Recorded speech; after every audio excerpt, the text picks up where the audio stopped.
त्रिकोणमिति के बारे में पढ़ेंगे। जो सबसे पहले मैं आपको त्रिकोणमिति मतलब 3 गुणों के बारे में जानना। अब इधर ध्यान देना, त्रिकोणमिति एक समकोण त्रिभुज पर आधारित होती है और यह समकोण त्रिभुज में एक कोण 90 डिग्री होता है। जैसे कोण भी 90 डिग्री है तो 90 डिग्री के सामने वाली भुजा हमेशा क्या होती है? कर्ण होती है। अब इधर ध्यान देना, देखो जिस भुजा पर ये भुजा है इस पर अगर कोण बना हुआ है तो ये हमारा क्या हो जाएगा? आधार हो जाएगा। क्या हो जाएगा? आधार। और ये हमारा क्या हो जाएगा? कर्ण। ये हम देखो कर्ण यही है, आधार ये हमारा, ये क्या हो जाएगा? लंब हो जाएगा। क्या हो जाएगा? लंब। अब इधर ध्यान देना, ये जो समकोण त्रिभुज है ये पाइथागोरस प्रमेय पर आधारित है। पाइथागोरस प्रमेय क्या होता है? पाइथागोरस प्रमेय यदि किसी समकोण त्रिभुज में एक भुजा का वर्ग शेष अन्य दोनों भुजाओं के वर्गों के योग के बराबर होता है तो वे समकोण त्रिभुज कहलाता है। अब इधर ध्यान देना, जैसे एक भुजा, सबसे बड़ी भुजा इसमें कौन सी है? कर्ण। कर्ण का स्क्वायर बराबर आधार का स्क्वायर प्लस लंब का स्क्वायर, जिसमें हमारे को 2 भुजाएं दे रखी है और तीसरी भुजा ज्ञात करनी है। जैसे मान लो कर्ण और आधार दे रखा है तो लंब ज्ञात करना है, लंब और आधार ज्ञात दे रखा है तो कर्ण ज्ञात करना है, और आधार और कर्ण दे रखा है तो लंब ज्ञात करना है। कहने का मतलब ये है इसमें से कोई भी 2 भुजा दे रखी है, तीसरी भुजा हमारे को ज्ञात करनी होती है। सबसे पहले हम त्रिकोणमिति जो सरल समीकरण है, इससे पहले हमने 9th क्लास में इनके अनुपात के बारे में पढ़ा है और वे अनुपात किस पर आधारित होते हैं? लाल बटा कक्का। अब इधर ध्यान देना, जो ये त्रिकोणमिति अनुपात है वो एक समकोण त्रिभुज पर आधारित होते हैं, जिसमें L का मतलब होता है लंब, A का मतलब होता है आधार और K का मतलब होता है कर्ण।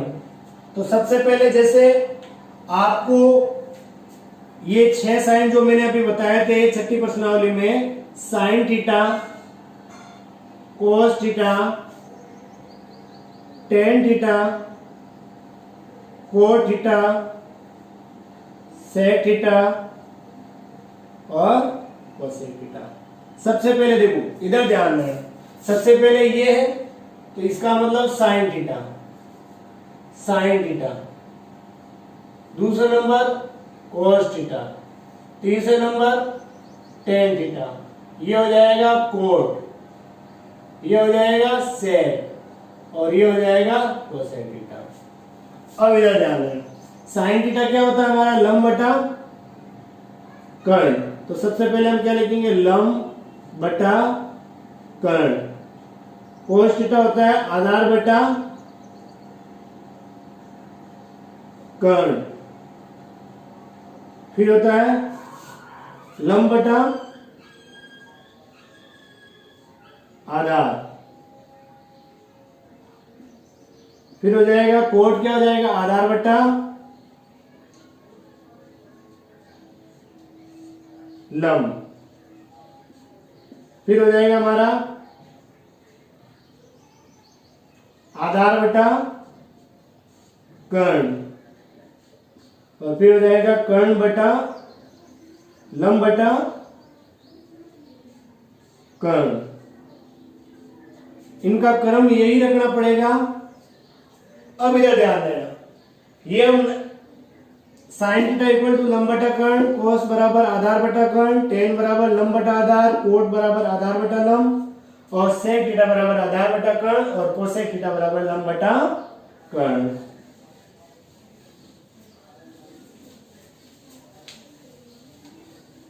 अब इधर ध्यान देना, देखो सबसे पहले जैसे हमने साइन थीटा और कोस थीटा,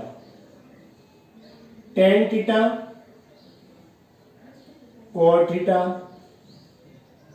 सेक थीटा और कोसेक थीटा। देखो साइन थीटा इक्वल टू क्या होता है, 1 बटा कोसेक थीटा। कोस होता है 1 बटा साइन थीटा। टेन होता है साइन थीटा बटा कोस थीटा, या फिर 1 बटा कोट थीटा। इसी प्रकार ये हो जाएगा कोस थीटा बटा साइन थीटा बराबर 1 बटा टेन थीटा। सेक थीटा हो जाएगा हमारा 1 बटा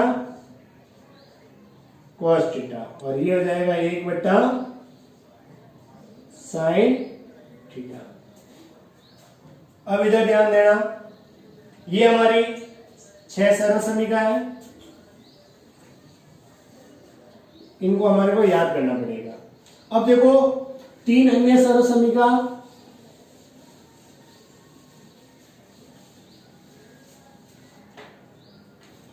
देखो सबसे पहले sine square theta plus cos square theta equal to 1। अगर मैं साइन को उधर भेज दूं तो ये हो जाएगा cos square theta equal to 1 minus sine square theta. और अगर साइन इधर रह जाए तो ये हो जाएगा 1 माइनस कोस स्क्वायर थीटा। ये पहला सरल समीकरण। देखो दूसरी सरल समीकरण, इससे ही हम ज्ञात करते हैं। जैसे साइन स्क्वायर थीटा दे रखा है प्लस कोस स्क्वायर थीटा बराबर 1, दोनों में कोस का भाग दे देता हूं। तो देखो इधर भी दोनों तरफ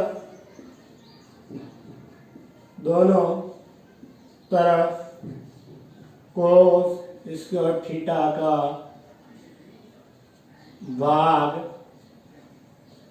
देने पर, तो देखो साइन स्क्वायर थीटा बटा cos square theta, cos square theta बटा कॉस स्क्वायर थीटा 1 बटा कॉस स्क्वायर थीटा। इस कॉस से इस कॉस को कैंसिल हो जाएगा, साइन बटा कॉस हो जाएगा टेन स्क्वायर थीटा प्लस 1 बराबर सेक स्क्वायर थीटा। देखो टेन एक उधर भेज देंगे तो tan square theta equal to क्या हो जाएगा, theta equal to sec square theta minus 1। और अगर हमारे को 1 का मान ज्ञात करना है तो ये हो जाएगा sec square theta minus tan square theta equal to 1। देखो तीसरी सरल समीकरण क्या है, अगर मैं इसी में sine square theta plus cos square theta equal to 1, दोनों तरफ देखो, यहां मैंने दोनों तरफ कॉस स्क्वायर का भाग दिया तो यहां दोनों तरफ साइन का भाग दे देते हैं। तो दोनों तरफ साइन स्क्वायर थीटा का भाग देने पर, तो दोनों तरफ साइन स्क्वायर थीटा का भाग दे देते हैं। तो साइन स्क्वायर थीटा बटा sign square theta plus cos square theta बटा साइन स्क्वायर थीटा 1 बटा साइन स्क्वायर थीटा। साइन से साइन कैंसिल हो गया एक बार, ये हो जाएगा कोट स्क्वायर थीटा, ये हो जाएगा कोसेक स्क्वायर थीटा। अब इधर ध्यान देना, ये हमारी जो तीसरी सरल समीकरण बन गई है। कोट अगर ज्ञात करना है तो cot square theta equal to cosec square theta minus 1, और अगर cosec square theta minus cot square theta दे रखा है बराबर 1।